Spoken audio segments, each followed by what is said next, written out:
ARY news کو جس طرح سے بند کیا گیا اسٹیٹ کی طرف سے، پیمرا کو آرڈرز جاری کیے گئے، یہ کس قسم کا ہتھ کنڈا ہے اور کیوں کیا جا رہا ہے؟ اس وقت چیئرمین PTI عمران خان ہمارے ساتھ موجود ہیں، ان سے بات کرتے ہیں۔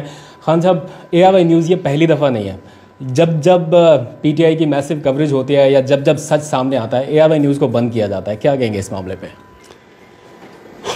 دیکھیں، ایک جمہوریت ہے، یا تو کہنا جمہوریت نہیں ہے۔ جمہوریت کے اندر قانون بنے ہوئے ہیں کہ اگر کوئی بھی قانون توڑتا ہے تو اس کے اوپر کیا ایکشن لینا چاہیے۔ جمہوریت کے اندر یہ آپ نہیں کر سکتے کہ ایک چینل کو فیصلہ کیا کسی نے اور ایک دم بند ہو گیا، نہ کوئی شو کاز نوٹس دیا، نہ کوئی بتایا کیا وجہ ہے، ایکسپلین کرنے کا موقع نہیں دیا چینل کو بھی اور جو بول رہا تھا اس میں۔ تو پہلے تو یہ ایک جمہوری معاشرے کے اندر ایسے نہیں ہوتا۔ دوسری چیز جو شہباز گل سے کیا، اس کو ابڈکٹ کیا، یعنی اریسٹ نہیں کیا، ابڈکٹ کیا، اغوا کیا، گاڑی میں پکڑے، نہ کوئی وارنٹ دکھائی، اس کو نکالا، اس کے ڈرائیور کو بری طرح مارا، اس کو بٹ سے مارا، گاڑی کے شیشے توڑ دیے۔ یہ تو کوئی بنانا ریپبلک میں بھی ایسے نہیں ہوتا۔ آپ وارنٹ دیں قانون توڑنے کی، قانون توڑا ہے اس کو موقع دیں، اگر نہیں صفائی پیش کر سکتا اور جیل میں ڈال دیں۔ لیکن اگر اس طرح کریں گے، ساری اس کی ویڈیو چل رہی ہے سوشل میڈیا پہ، وہ کیا لگ رہا ہے کہ کیا پاکستان میں کوئی فنڈامنٹل رائٹس نہیں ہے؟ کوئی یہاں کوئی کسی کے حقوق کی حفاظت کرنے کے لیے کوئی ادارے نہیں ہیں؟ یا اس سے بھی زیادہ کیا کسی کو خوف نہیں ہے کہ اس طرح کے لوگوں سے کرے، اور خوف نہیں ہے کہ ان کو سزا ملے گی؟ 25 مئی کو بالکل یہ کیا گیا ہمارے سے، جس طرح انہوں نے ظلم کیا، پولیس نے، رینجرز نے لوگوں کے اوپر، گھروں میں چلے گئے رات کے 2-3 بجے، خواتین تھی۔ اور انشاءاللہ ہم اس کو پورا پرسو کر رہے ہیں، ایکشن لے رہے ہیں۔ لیکن جب وہ کر رہے تھے تو ان کو خوف، کسی چیز کا خوف نہیں تھا کہ ان کے اوپر کوئی ایکشن لیا جائے گا۔ تو اگر ایک معاشرے کے اندر اس طرح کی چیزوں کی اجازت دی جائے تو وہ پھر جنگل کا قانون بن جاتا ہے۔ جو طاقتور ہے وہ جو مرضی کرے، جو کمزور ہے اس کے لیے کوئی تحفظ نہیں ہے۔ خان صاحب، آپ کے بھی ممکنہ طور پر اریسٹ کے لیے اطلاعات ہیں، لوگ بڑے پریشان ہیں، آپ کے کارکنان بڑے فکر مند ہیں، کوئی میسج دیں گے ان کو؟ دیکھیں، میں یہ بار بار ایک چیز کہہ چکا ہوں کہ یہ حقیقی آزادی کی جنگ ہے۔ اریسٹ ہونا تو چھوٹی سی چیز ہے۔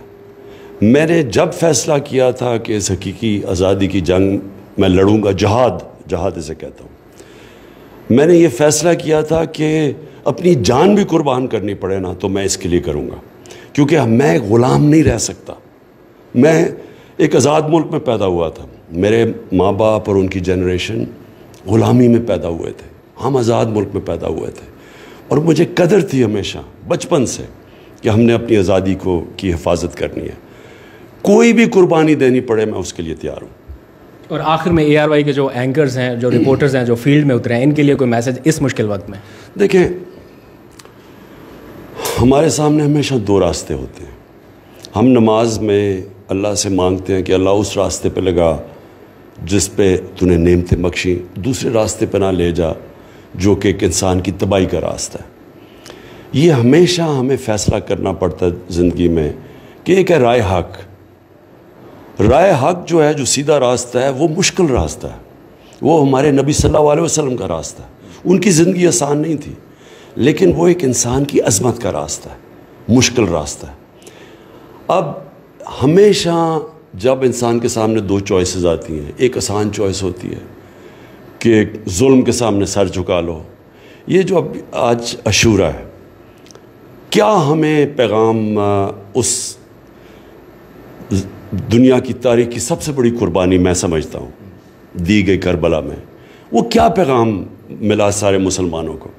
پیغام یہ ملا کہ رائے حق کے لیے ظالم کے سامنے آپ سر نہیں جھکاتے، سر کٹوا سکتے ہیں، جھکاتے نہیں ہیں، اور اس سے ایک معاشرہ زندہ ہوتا ہے۔ جب ایک معاشرہ ظلم کے سامنے جھک جاتا ہے، معاشرہ تباہ ہو جاتا ہے۔ غلاموں کی کوئی حیثیت نہیں ہے، صرف آزاد انسان، آزاد قوم، صرف آزادی ایک اونچی پرواز دیتی ہے۔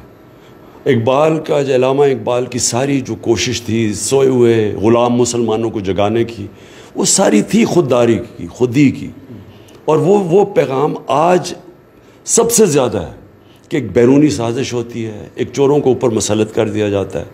اب ہمارے پاس دو راستے دے دیتے کہ یا تو ہم اس کو قبول کر لیں اور اسی ظلم اور غلامی کے سامنے اپنا سر جھکا دیں، اور یا پھر ہم جد و جہد کریں۔ میرا ہمیشہ جب یہ ہوا، میں نے ہمیشہ سوچا کہ میں آئین اور قانون کے اندر رہتے ہوئے، کیونکہ میں اپنے ملک کو نقصان نہیں پہنچانا چاہتا، ایک پرامن جد و جہد کروں گا، اور یہ جد و جہد میں پھر سے کہہ رہا ہوں جب تک میں زندہ ہوں میں کروں گا۔ Thank you.